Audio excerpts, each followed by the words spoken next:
Olá, boa noite. Eu sou Fábio Freitas. Eu compartilho receitas sem glúten aqui nas mídias sociais, tanto no Instagram, quanto no Facebook, quanto no YouTube. E eu estou aqui hoje para falar sobre as farinhas sem glúten, passar para vocês aqui quais são as farinhas sem glúten, quais são as funções de cada uma. Elas se dividem em grupos, né? E como dizem um ditado, né, que diz que quando a gente gosta muito de fazer alguma coisa, a gente respira aquilo, né? Então, eu respiro fazer pão. Eu faço pão desde os meus 15 anos, comecei na padaria tradicional mesmo, e há 5 anos eu comecei a produzir pães sem glúten. E hoje eu estou aqui para falar para vocês sobre as farinhas, né? Como eu já disse, sobre as farinhas, e também para mostrar para você como que inicia. Eu estou aqui postando nas redes sociais agora, que eu estou compartilhando meu conhecimento com vocês, as dicas que eu tenho para passar para vocês, para mostrar para vocês como é possível vocês faturarem, você faturar até R$5.000 por mês vendendo pão sem glúten aí da sua casa. Você pode começar do zero aí na sua casa, e eu estou aqui para ensinar tudo que você precisa para começar e também faturar R$5.000. Eu falo isso porque eu vendo pão sem glúten e eu faturo até mais do que isso, mas eu estou falando para você que você pode faturar até R$5.000 fazendo aí da sua casa sem precisar de equipamentos caros. Você pode começar do zero, tá bom? Então, começar a falar aqui sobre as farinhas. Primeiro eu vou falar da farinha de trigo, né? Como que ela age, como que é a função do glúten na farinha de trigo. E nas outras farinhas também que contém trigo. A gente sabe que as farinhas que contêm glúten são farinha de trigo, que é a mais utilizada hoje no mundo, né? A farinha de trigo. Também o centeio. Aí depois vem o malte, a cevada e alguns tipos de aveia, que também contém glúten. Então são esses 5 aí praticamente.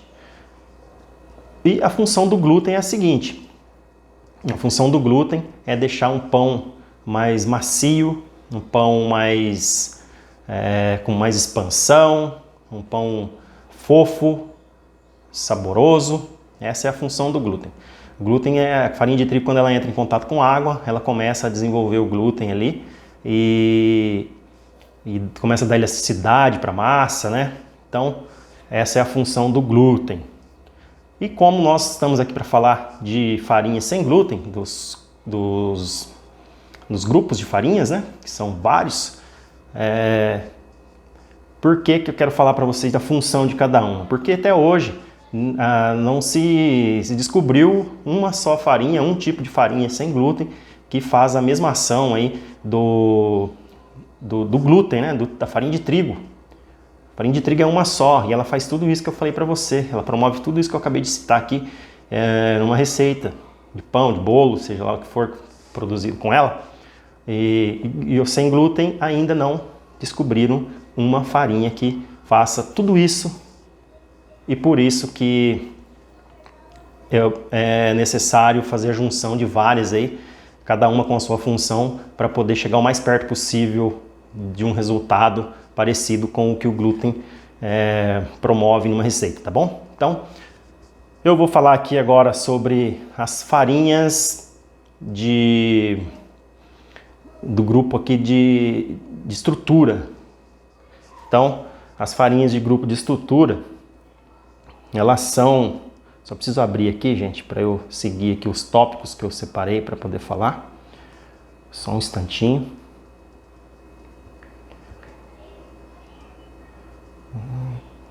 Só um instantinho.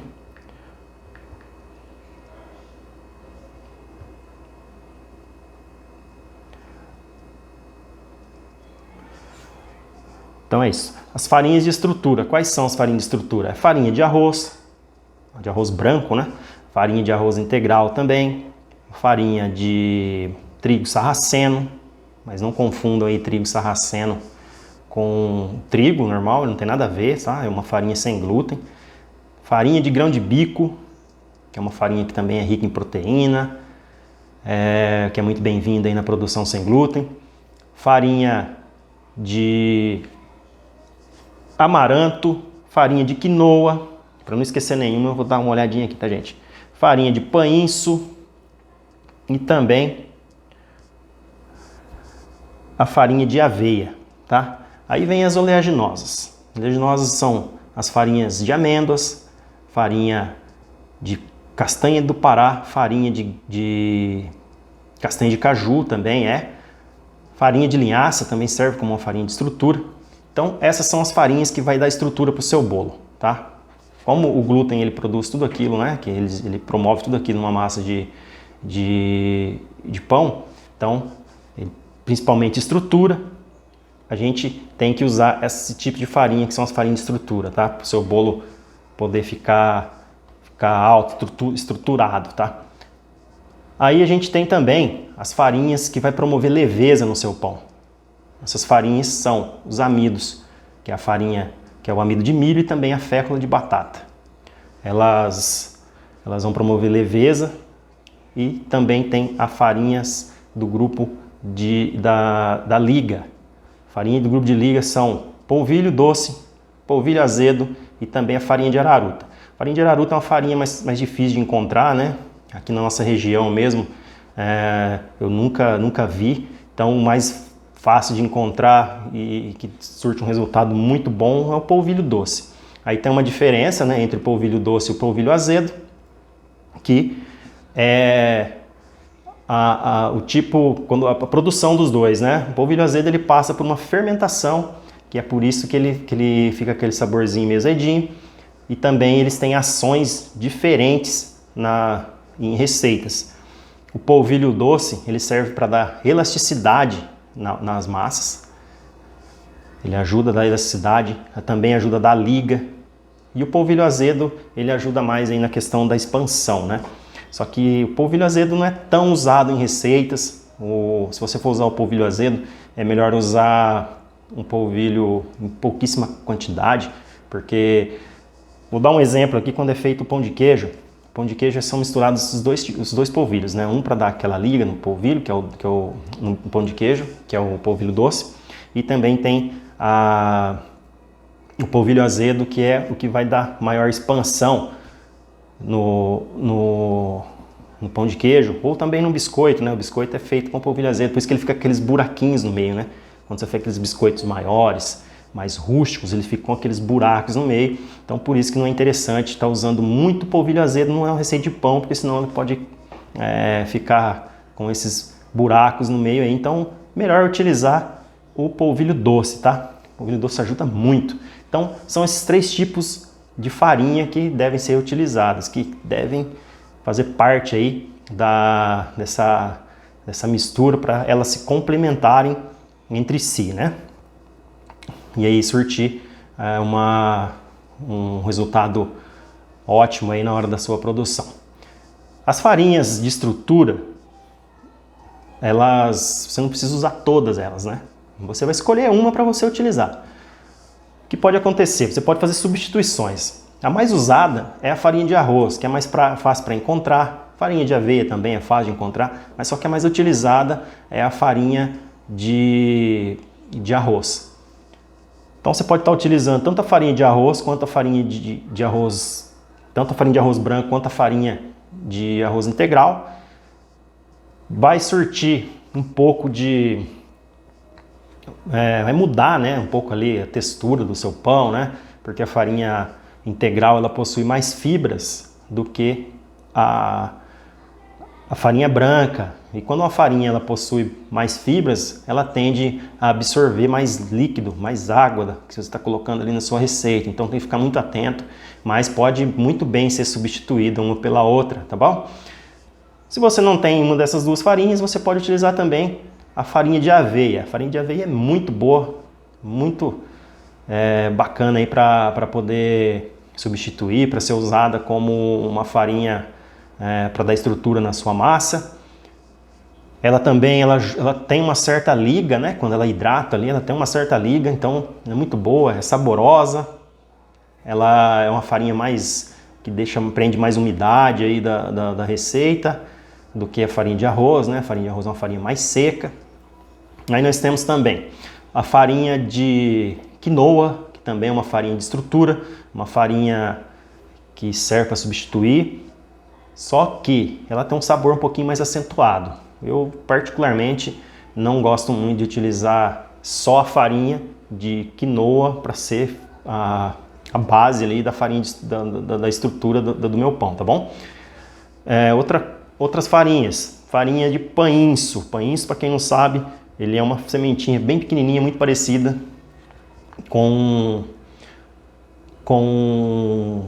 alpiste, parece muito. Então, uma forma de você fazer a farinha, simplesmente triturar ela no liquidificador, triturar bem ali, lembrando que não pode colocar muita semente dentro para não forçar seu liquidificador, mas você pode colocar uma dosagem ali que não força muito e ela será transformar ali em farinha para você utilizar também, para ser uma farinha de estrutura. Outra farinha, farinha de trigo sarraceno. Como eu já disse lá atrás, trigo sarraceno não se confundam. Ah, mas trigo não tem glúten?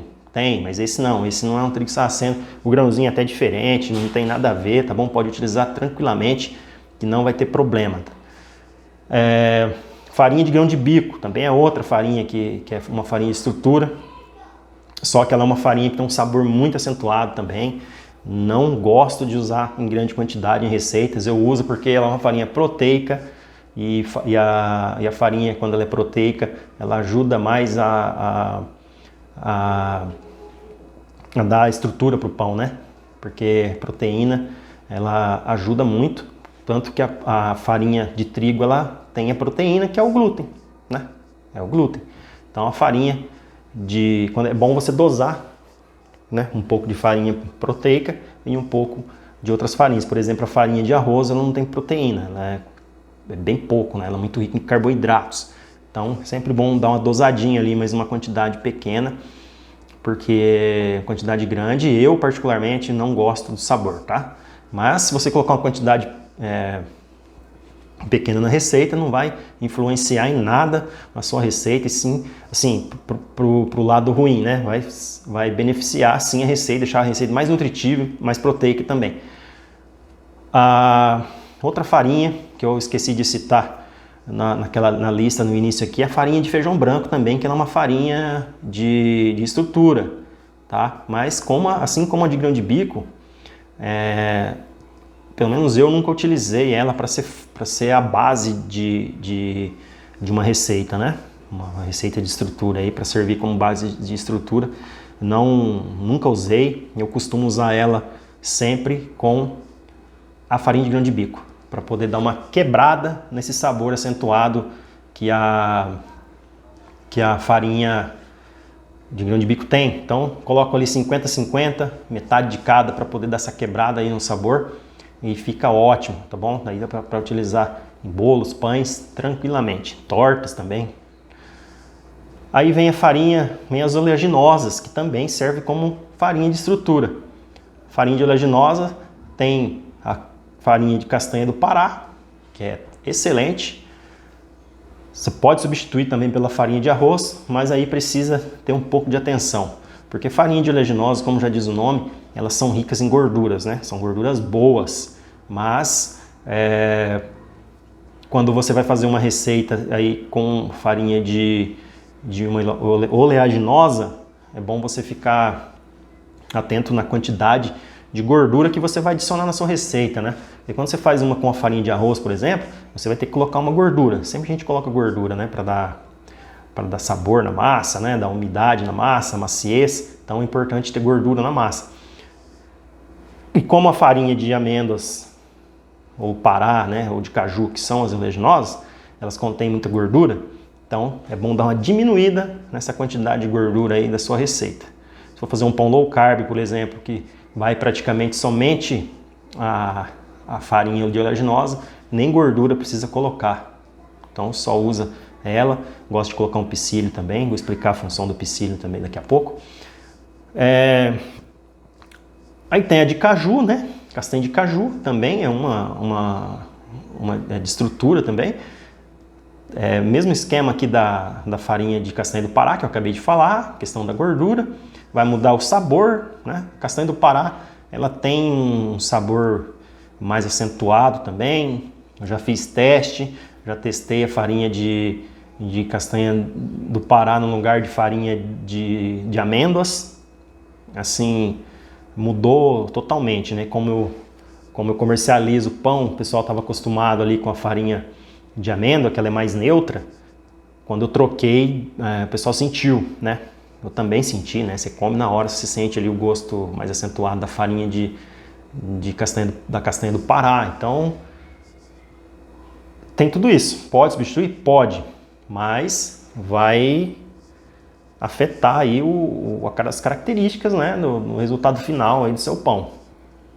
E a farinha de amêndoas, no meu ver, é a mais neutra que existe aí para estar utilizando, como uma farinha de base, né, se você for utilizar. Questão de sabor, ela é suave, não tem muito gosto, assim, gosto forte, então bem tranquilo para estar usando. A diferença é que ela é um pouquinho mais cara, né, do que as outras aí, do que a castanha do Pará e a castanha de caju. A castanha de caju também não é muito acentuado não, dá para usar belezinha aí, tranquilamente na receita. Bem mais barato, tá? Então dá para usar, cara. Castanha de caju é uma delícia, né, gente? Eu adoro, a que eu mais gosto é a castanha de caju dentre as castanhas. Então uso tranquilamente aí a farinha de castanha de caju, ou você pode até dosar, né? Colocar metade de uma, metade de amêndoas, metade de caju também. Aí vem farinha de linhaça. Farinha de linhaça é outra farinha que também é de estrutura, só que também ela é rica em gorduras, tá? Então, muito cuidado. Eu não gosto de usar ela também como base, para servir de base para produzir um pão, porque ela fica um pão mais pesadinho, né? E um pão mais denso, e o sabor também vai ficar muito marcante ali. Então eu gosto de utilizar ela em poucas quantidades, principalmente em receitas veganas. Receitas veganas, a farinha de linhaça ela vai entrar ali como uma possível substituta do ovo, mas muita gente usa, né? Usa até a semente, faz ali um gel com a semente de linhaça para poder substituir o ovo, mas isso eu vou explicar daqui a pouquinho. Vou explicar para você se funciona ou não realmente, mas agora eu estou falando da farinha aqui, tá bom? Então, ela como base também não curto muito não. A outra farinha de chia também, né? Pode ser usada, mas também não uso muito. Na verdade, quase nem uso, mas serve também. Se você não tem linhaça, pode usar chia. Então, uma questão, né? Nessas farinhas aí de linhaça, de chia, como elas são muito ricas em gorduras, são fontes de ômega 3, 6 e 9, é importante que você use ela sempre fresquinha. E como assim usar fresquinha? Não triturar ela em grande quantidade e deixar ela reservada ali, exposta à luz, né? Na claridade, num saquinho transparente ali, ou uma vasilha transparente, porque ela tem uma validade bem curtinha depois que ela é triturada. A semente não, a semente dura um ano ali, se você deixar, desde que não crie teinhas nela, né? Você pode deixar guardar na geladeira também, que ela vai durar ali um tempão, não tem problema. Agora a farinha, se você triturar ela tem uma validade de 72 horas apenas, ou seja, 3 dias. Então se você tritura e demora para utilizar, ela vai perder as características dela, vai oxidar, né? Principalmente vai oxidar, porque as gorduras elas oxidam e perde os benefícios, né? Uma gordura quando oxida, ela perde os benefícios dela, não vai servir para nada. E também pode afetar o sabor dela, pode amargar, né? E daí vai afetar o sabor do pão também, da sua receita aí. E assim também a chia, tá bom? Essas duas farinhas aí. Aí partindo aí para o lado das gomas não, da farinha as farinhas que promovem leveza, aí você pode utilizar tanto o amido de milho quanto a fécula de batata. A fécula de batata eu prefiro usar ela do que o amido, dependendo da receita, sabe? Mas se você não tiver um, você pode utilizar o outro. O amido de milho é mais fácil de encontrar, né? Em mercados é mais fácil você encontrar. Aquela famosa marca, né? Maizena, e tem outras mais lá. Mas é mais fácil de encontrar do que a fécula de batata, mas eu prefiro também utilizar a fécula de batata, tá? As farinhas de liga que eu citei, que é o polvilho, já citei, né? Já expliquei aqui. Então são o polvilho doce, polvilho azedo, também araruta, mas araruta, como eu disse, é difícil de encontrar. E quero falar sobre gomas. Psyllium também é uma farinha, mas uma farinha que não pode utilizar em grande quantidade também, tá? Então eu quero falar sobre as gomas aqui, que são também um tipo de farinha, né? Principalmente o Psyllium, que ele liga as massas. Então, quando o Psyllium, para quem não conhece, ele é uma fibra, né, que é muito utilizada aí também para trato intestinal. Quem tem aí problema com o intestino preso, é uma fibra muito boa, que é utilizada há muito tempo, né? Muita gente ainda não conhece. Na loja a gente vende muito ele, mas principalmente para esse fim aí, né, para usar como trato intestinal, mas ele é muito bem-vindo também na produção de pães sem glúten. Utilizar ele principalmente em receitas veganas também, porque ele faz ali um papel ali do ovo, né? Então eu quero falar do ovo agora, falando do Psyllium. O Psyllium, quando ele entra em contato com água, ele vai hidratando e assim ele vira um gel. Se você botar ele para bater na batedeira ali, ele vai virar um gel. Então ele fica parecido com o ovo, né? Assim como eu estava falando da linhaça, né? Da chia, que o pessoal gosta de misturar as duas juntas, misturar com água, deixar formar aquele gel, deixar ela hidratando por um tempo, ali, aproximadamente uns 30 minutos antes de usar na receita, para servir como substituto do ovo. Só que tem que lembrar que o ovo não é só a clara, né? Só simplesmente uma liga, né? O ovo ele tem muitas ações ali dentro de uma receita. Então o ovo ele promove liga na massa, ele promove expansão na massa. Quando você faz uma receita com ovo, ele tende a crescer mais, expandir mais. Ele promove também emulsificação, ajuda a emulsificar, né, a massa. Ele é rico em proteínas, em gorduras. Então quando você tira um ovo de uma receita, você tem que pensar em tudo isso. Você tem que pensar que você está retirando o ovo, você está retirando a gordura, está retirando proteína, está retirando a liga que ele promove, a expansão que ele promove, a leveza que ele promove. Então o que você tem que fazer? Você tem que compensar isso com um outro ingrediente. Você vai ter que aumentar a gordura da sua receita, você vai ter que aumentar a liga, vai ter que pôr alguma coisa ali para dar expansão também nesse pão. Então não é simples assim não, trocar ovo por gel aí de alguma semente, tá? Então, muita atenção nessa hora para você não perder sua receita aí e depois falar que não funciona. Funciona, mas tem que ter, tem que saber que pode acontecer de não dar certo, né? Porque tem que substituir por outro tipo de ingrediente aí para poder surtir e promover tudo aquilo que o ovo promove na receita. Então, outro tipo de goma goma xantana e tem também a goma guar. O que elas promovem numa receita? Elas ajudam a dar liga, também emulsifica, elas prendem o gás carbônico, o oxigênio ali na massa, né? Ela tem essa função, deixa a massa mais úmida, retém líquido, assim como o Psyllium. Quando você coloca um pouquinho de Psyllium na massa ali, ele vai reter líquido, então ele vai deixar sua massa mais úmida por mais tempo, seu pão, né? Depois que você assa. Tem gente que fala que pão sem glúten é seco. Depende, tem que saber fazer, né? Então as gomas e o Psyllium, ele tem essa função. Ele Ajuda a segurar, a absorver mais líquido ali e a segurar, a manter o pão mais úmido e assim durar por mais tempo com essa textura, né, mais macia e também mais úmida.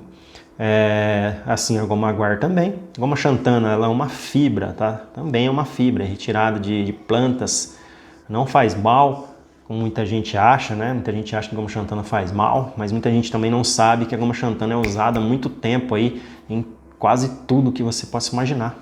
É utilizada em alimentos, utilizada para fazer bala, molhos, ela ajuda a dar textura, né? A deixar mais cremoso ali esses produtos, né? Então ele está inserido ali em quase tudo. Você pode pegar um rótulo de alguma coisa aí, de algum produto, você compra no supermercado, você pode olhar atrás ali que vai estar lá goma xantana. Muitos produtos vão ter goma xantana. Então não faz mal, é utilizado muito pouco na massa. Desculpa. É utilizado muito pouco. A quantidade mínima, por exemplo, para você fazer um pão, você utiliza apenas 5 gramas de goma xantana. Em um bolo que precisa, nem todos os bolos precisam de goma xantana, mas o que você vai usar 1 grama, 2 gramas de goma xantana, é muito pouco, isso é inofensivo, né? E assim também a goma aguar também tem essa função, eu uso mais a goma xantana mesmo. Ficar muito atento também a rótulo, né? Quando for comprar uma goma xantana, tem que sempre estar atento no rótulo para ver se ela não contém glúten, né? Então, muito importante estar sempre atento aos rótulos aí para saber se não tem uma contaminação ali naquela farinha ou na goma xantana, porque muita gente acaba misturando alguma coisa ali no meio, né? Talvez não seja pura, então é bem complicado. É sempre bom ficar atento, saber as marcas aí que são confiáveis, né? Ligar lá, pegar o pacotinho, ligar lá para poder no 0800 do fabricante para saber mesmo, para ter aquela certeza ali de que você está comprando um produto seguro, tá? Para poder ter certeza que o pão que você vai fazer, ele será livre totalmente de glúten, para não ter um problema depois aí na hora de você repassar, para você mesmo consumir, se você não pode, ou para você repassar para o seu cliente, né? Para você dar certeza para ele de que esse pão não tem uma contaminação cruzada ali que pode acarretar em uma alergia, né? Seu cliente pode passar mal, então não vai ser legal e vai perder a confiança na hora de comprar um produto seu novamente. Então, muito importante saber disso, tá?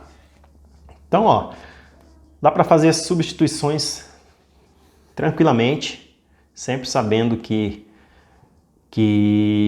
vai acarretar em alguma alteração no resultado final, né? Porque as farinhas ela tem sabores diferentes, né? Tem texturas diferentes.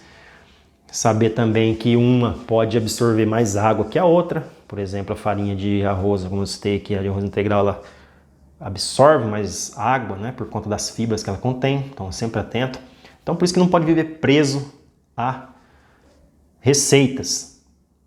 Você tem que saber dominar as receitas. Por isso que eu estou aqui mostrando para você todas essas informações, passando para você esse conhecimento, para você saber, para hora que você for fazer seu pão, você saber o que você está fazendo, não ficar preso, né? Você pega uma receita aí na internet, não tem o passo a passo para você fazer, mas não tem esses detalhes, né, que eu estou passando para você aqui.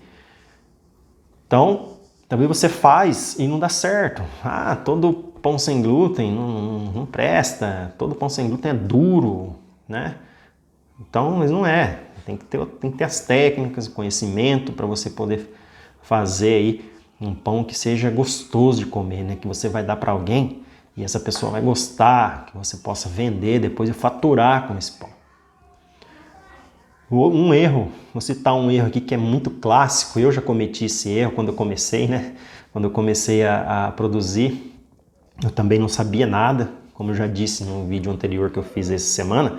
Eu trabalhei, faz muito tempo que eu trabalho em padaria desde os meus 15 anos, só que eu não sabia de panificação sem glúten, é totalmente diferente, né? Você traz experiência, né, na hora de assar um pão, né? Você sabe algumas coisas, né? mas assim, é totalmente diferente. E eu tô aqui para dizer para você que é mais fácil ainda fazer um pão sem glúten hoje do que fazer um pão com trigo. É isso mesmo, você pode achar que é um bicho de sete cabeças, mas fazer um pão com trigo aí dá muito mais trabalho. Então, esse erro que eu quero falar para você que eu cometi e muita gente comete é trocar a farinha de trigo que vai na receita por apenas a farinha de arroz.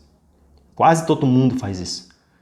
Não é só você que você já fez, né? Então, por isso que eu estou aqui te passando. Se você nunca fez, você nunca vai fazer, porque agora eu estou falando para você aqui qual é a forma correta de utilizar as farinhas. Então você tem que conhecer para saber para que cada uma serve, qual o grupo que ela está inserida ali, né? Para o que ela promove, o que cada farinha promove na receita. Então você tem que ter essa dosagem, tem que ter a farinha de estrutura, tem que ter a farinha que dá leveza e tem que ter a farinha que vai promover também a elasticidade, né? As farinhas que dão liga à massa. E é possível fazer pães gostosos, muito gostosos, pães lindos, sem glúten, né? Eu vivo postando aí os pães que eu faço, que são sucesso, que vende muito na minha loja, tá? Eu tô aqui para passar para vocês todo esse conhecimento para você das farinhas, do fermento que eu vou ensinar vocês a fazerem também daqui uns dias, sobre como divulgar seus pães, erros que você não pode cometer, que não deve, e o que você deve fazer. Mostrar para você que é possível você começar a fazer seu pão aí na sua casa, sem equipamentos caros. Pode assar o pão aí no seu forno. Não precisa de batedeira para você começar, tá? Se um dia você quiser comprar uma, na verdade eu uso, é muito mais prático, né? Você vai agilizar ali seu trabalho, mas é possível começar sem ter uma batedeira, sem ter estufa, tá? Vou dar dica para vocês aí daqui uns dias sobre como deixar seu pão ali numa estufinha ali. Padarias hoje tem estufas, né? Para poder deixar o pão abafado ali, para não entrar ar seco ali, né? Para poder ressecar a sua massa e atrapalhar o desenvolvimento dele ali antes de ir pro forno. Ele vai ficar cascudão. Então eu vou ensinar como você pode fazer isso aí na sua casa, tá? Então por hoje eu acho que é isso. Acho que eu não esqueci de nada. Só deixa eu dar uma revisada aqui nos tópicos que eu tinha para passar para vocês.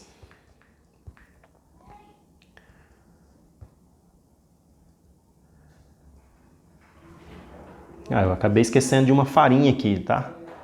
Que é a farinha de coco. A farinha de coco também, ela é uma farinha de estrutura. Por isso que é bom, né, ter aqui um auxiliar aqui do lado. Farinha de coco também é uma farinha de estrutura. Aí nós temos dois tipos de farinha de coco que eu conheço, que é a farinha de coco branca e a farinha de coco marrom. Eu prefiro usar a farinha de coco branca. A farinha de coco marrom, ela absorve mais líquido, deixa a massa mais seca.